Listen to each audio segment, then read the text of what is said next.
Welcome children. I am here with class 10th Geography, Resource and Development Part 2.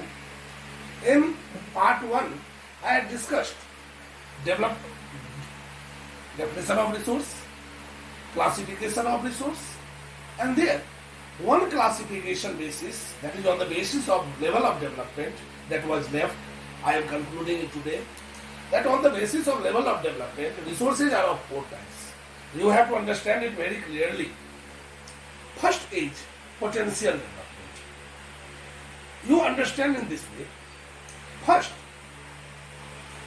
whatever the technological know-how is present or with the developed technology, a resource in the region can be harnessed, and that is known, and in future we will harness.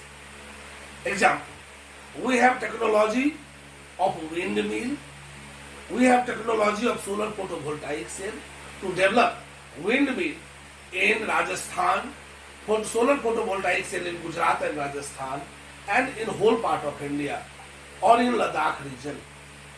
So that is potential resource. Second is developed resource. In developed resource, first thing you have to understand that by surveying, actual quantity and quality of resource is known. First thing, that quality and quantity of resource is known. Here I would like to cite you one example, that anthracite coal is the best variety coal, which is found only in Kargil region of India. Now the question here is, we don't have technological know-how how to use it, harness it. So once technological know-how will come to know, we will know the technological know-how, we will harness that. That is called as developed resource. Then, third resource is stock. With the available technology, known or unknown, whatever geographical resources are available in region, which will be used in future, are known as stock.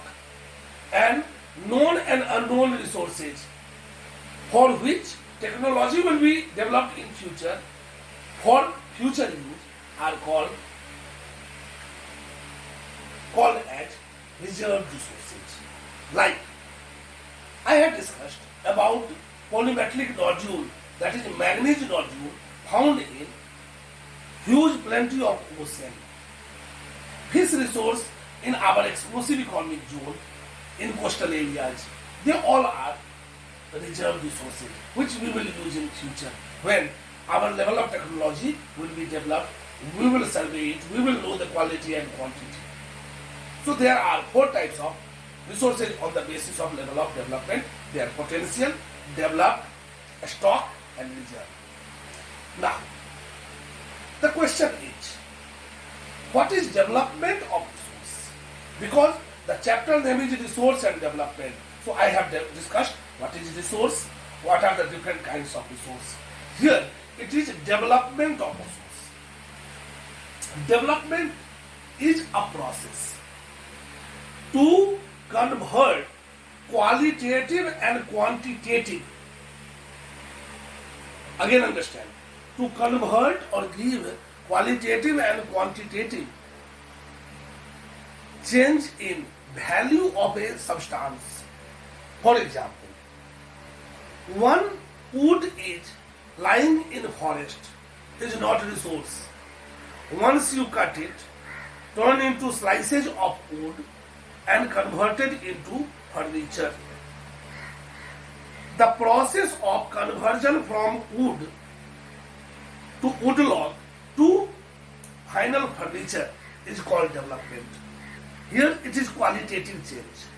When it was purchased at penny of money, the quantity of it was quantity in terms of monetary value was very little. But when it is converted into furniture, it is sold at higher rupee. So here lies its quantitative value. Hence, qualitative and quantitative value addition in a resource is called development. This depends upon the level of technological know-how of any geographical region. Now, human is the ultimate evolution of this nature. Human being considered this neutral stuff as a free gift of nature.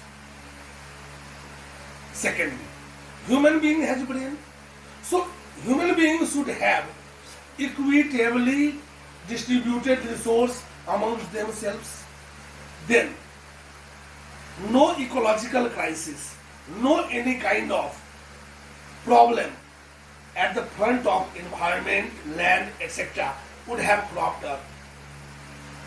So, development of resource unequivocally has given rise to three problems. First of all, what? Depletion of resource indiscriminately. Mining is done indiscriminately in number of river valleys. Trees are cut to develop roads, railways, etc. Our another infrastructures. Then, all those indiscriminate usage of minerals, etc. are adding number of pollution in our environment. So, quality of breathable air is not available. That is first problem has evolved. Depletion of resources. Second is that there is greed of the people. They have tendency to accumulate. So according to Gandhi, there is plenty of resource for everybody's need. But